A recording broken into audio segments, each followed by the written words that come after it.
주님께서 아브라함에게 말씀하셨다. 너는 내가 살고 있는 땅과 내가 난 곳과 너희 아버지의 집을 떠나 내가 보여주는 땅으로 가거라.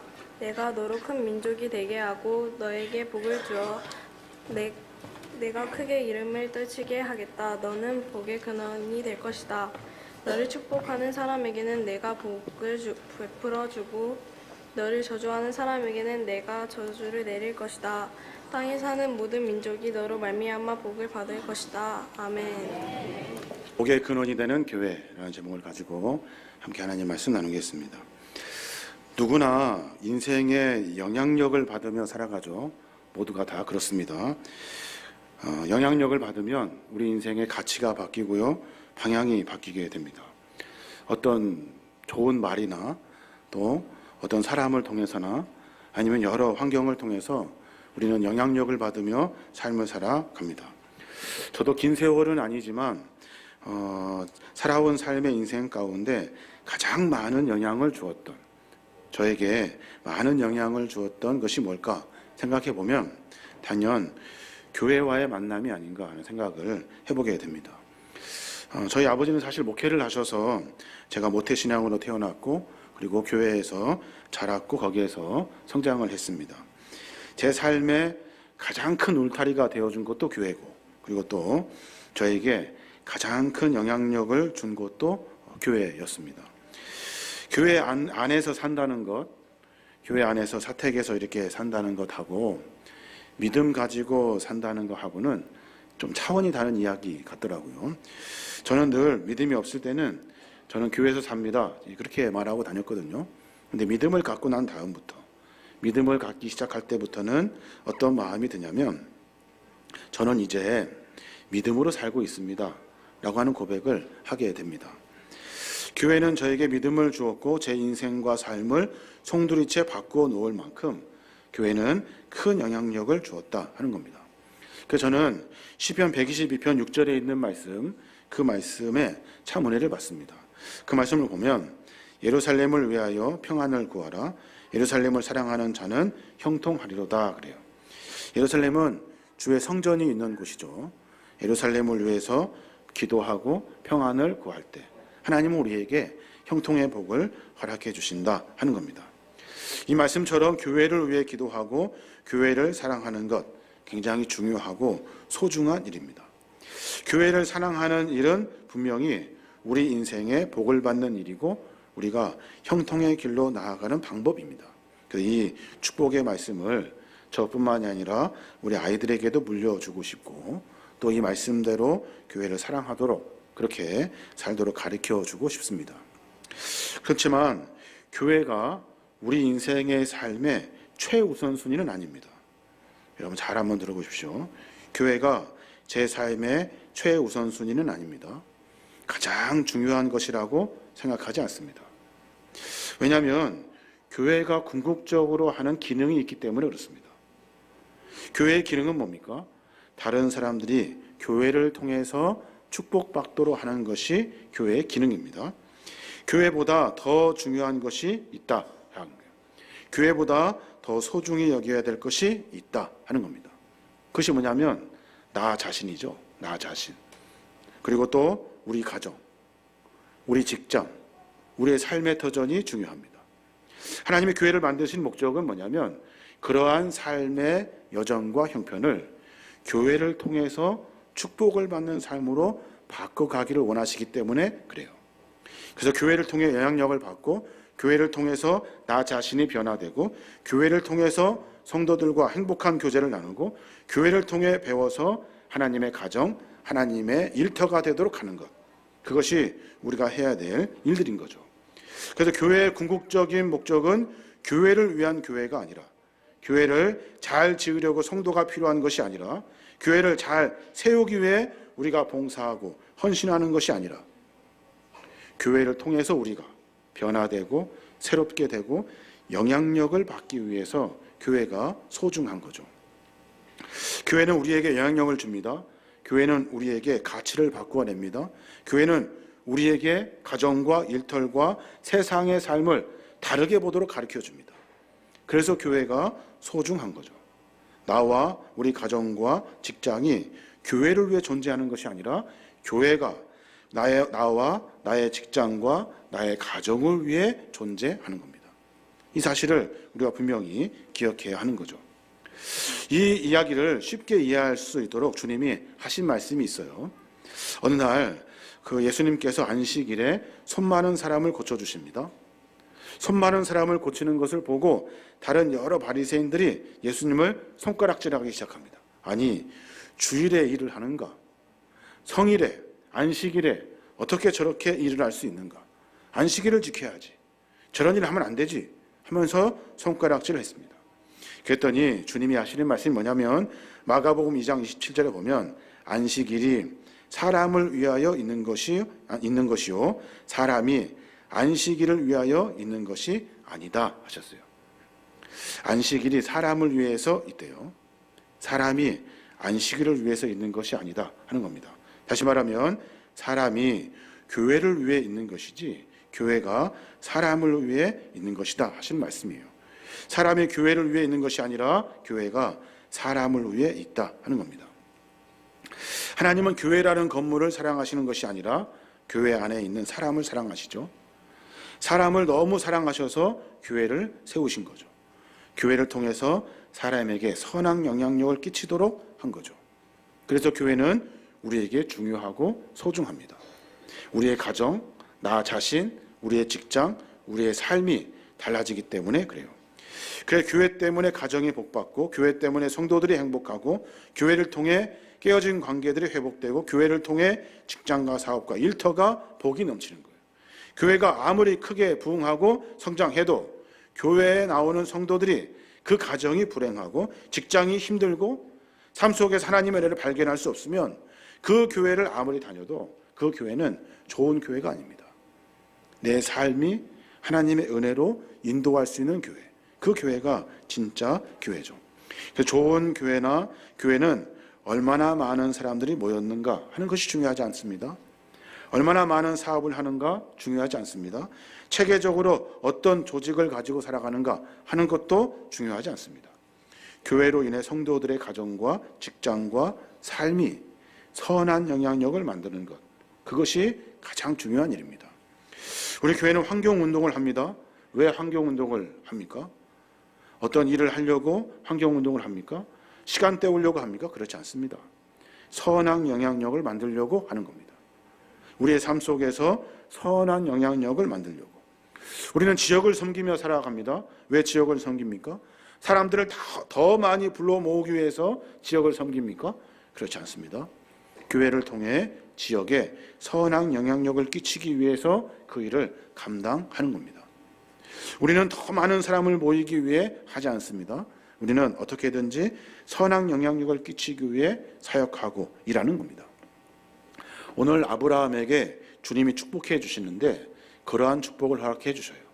너를 통해 다른 사람들이, 너를 통해 민족이, 너를 통해 많은 사람들이 하나님의 은혜와 축복을 받도록 하나님이 아브라함을 축복해 주시더라는 거예요. 오늘 이 축복의 내용이 우리 모두의 내용이 되었으면 좋겠습니다.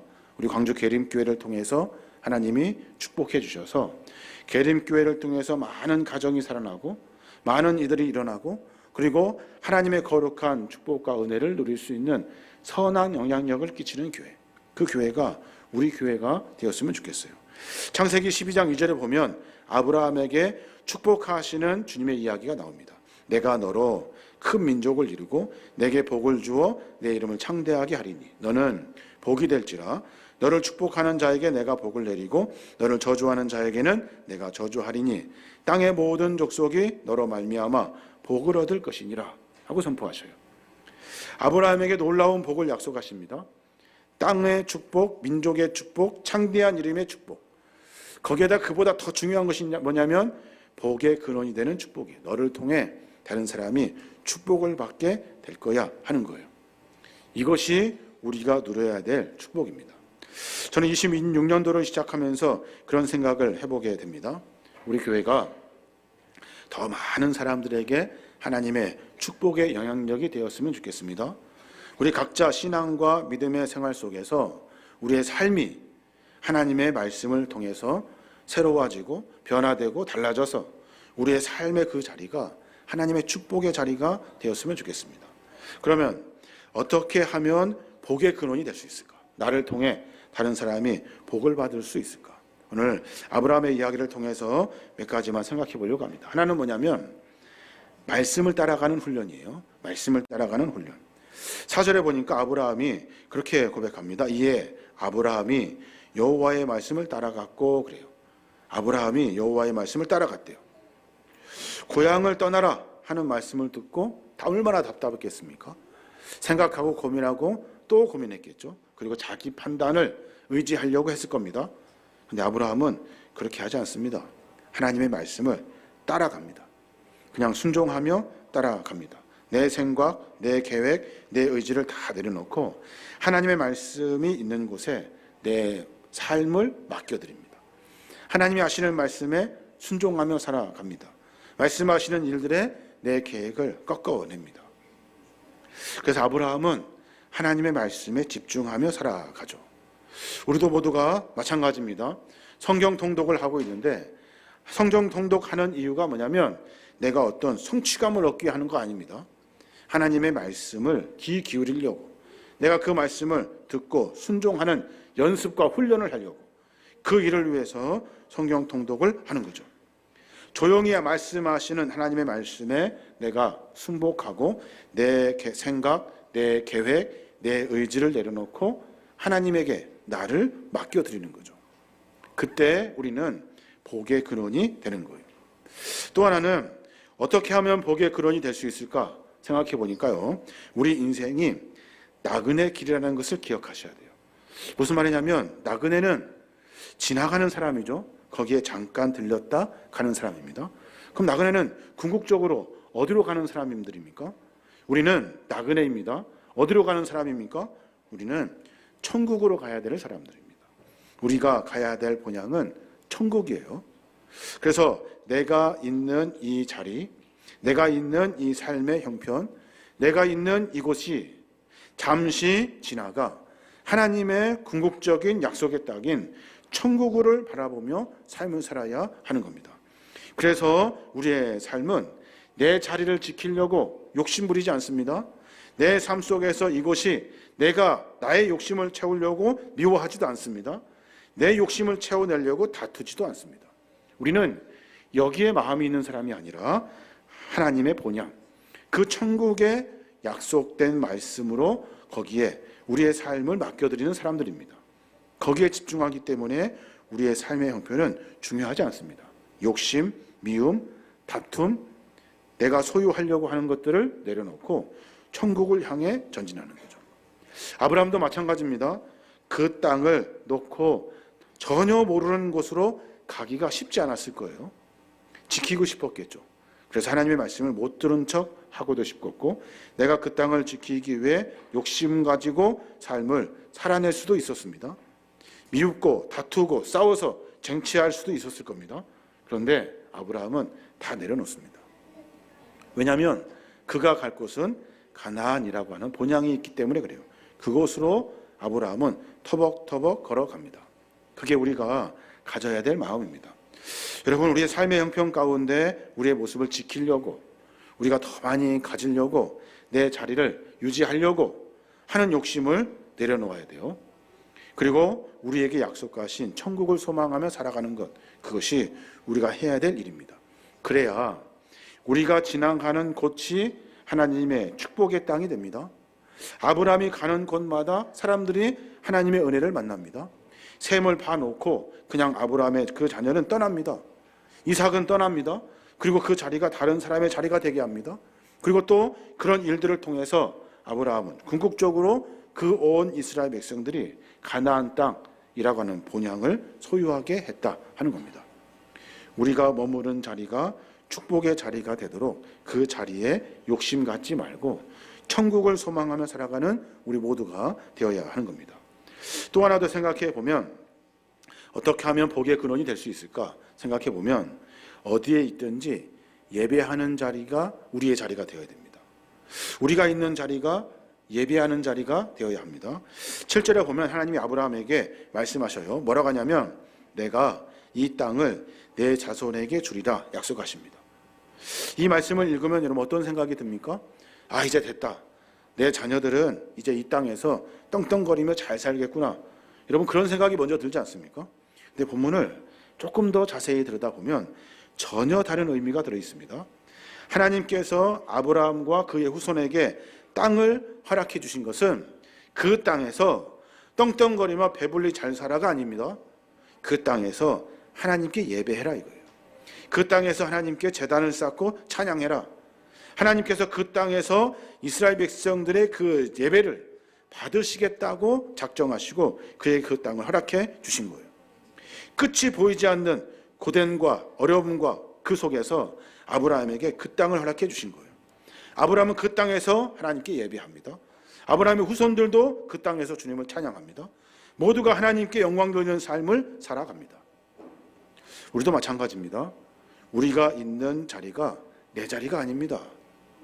우리가 있는 자리 내 마음대로 하는 자리가 아닙니다. 우리가 있는 자리는 하나님 앞에 예배하려고 하나님께서 우리에게 허락하신 자리입니다. 내 가정, 내 집, 그리고 내 직장, 내 교회, 내가 있는 곳이 예배하는 자리가 되도록 해야 하는 거죠. 그게 우리가 복의 근원이 되는 가장 중요한 이유입니다. 하나님은 우리에게 많은 땅을 허락해 주십니다. 내가 걸어가는 곳, 내가 머무는 곳, 내가 있는 곳, 그 자리를 왜 허락해 주실까요? 나로 하여금 예배하라고, 주님께 기도하라고, 우리에게 그 모든 것을 허락해 주시는 거죠. 그런데 우리는 그것이 마치 내 것인 양, 내 마음대로 해도 되는 양, 여전히 하나님이 아니라 내 뜻대로만 살려고 한다는 거예요. 여러분, 우리가 있는 그 자리는 하나님이 예배하라고 주신 자리예요. 그 자리에서 예배할 수 있어야 하는 겁니다. 오늘 교회를 통해서 귀한 영향력을 받고 살아가는 우리 모두가 되었으면 좋겠습니다. 교회는 우리에게 선한 영향력이 됩니다. 나 자신을 변화시키고요, 우리 가정을 변화시키고요, 교회는 또 우리의 직장을 변화시킵니다. 마치 아브라함에게 하나님이 축복하셨던 것처럼 우리가 해야 될 일은 하나님의 말씀을 따라갈 수 있어야 합니다. 하나님의 말씀을 쫓아 그 말씀에 순복하며 살 수 있어야 합니다. 이 땅에 목숨 걸고 살지 않습니다. 우리가 가야 할 곳은 영원한 천국이 우리의 것입니다. 우리가 가야 할 곳입니다. 그곳을 향해서 천국 백성의 삶을 사는 거예요. 내가 천국을 소유할 수 있는 삶으로 내 삶을 바꿔내는 겁니다. 내 자리를 바꿔내는 겁니다. 하나님이 과연 나를 이 상황과 형편에서 내가 하는 일들을 보시고 과연 천국으로 인도하실 수 있을까? 주님이 나를 천국 백성으로 삼아주실까? 하는 고민을 가지고 삶을 살아내는 거예요. 그리고 마지막으로 내가 머무는 그 자리는 내 것의 자리가 아닙니다. 내가 그곳에서 예배하도록, 내가 그곳에 주님을 찬양하도록 나에게 맡겨주신 자리예요. 내가 가는 어느 곳이든 간에 그 자리는 하나님 앞에 예배하는 자리가 되어야 하는 겁니다. 2026년도 우리 모두가 그런 믿음과 신앙의 삶으로 살아가기를 원합니다. 저도 그렇고 여러분도 그렇고 우리 교회도 그렇고 우리 모두가 다 복의 근원이 되었으면 좋겠습니다. 이런 축복이 함께 하시길 주님의 이름으로 축원합니다. 아멘. 이제는 우리 주 예수 그리스도의 은혜와 우리 하나님 아버지의 무한하신 사랑하심과 성령님의 감동하시고 교통하신 은혜가 이제 복의 근원으로 살고자 각오하고 결단하는 믿음의 종들 머리 위에 이제로부터 영원히 함께 하시옵기를 간절히 축원하옵나이다. 아멘.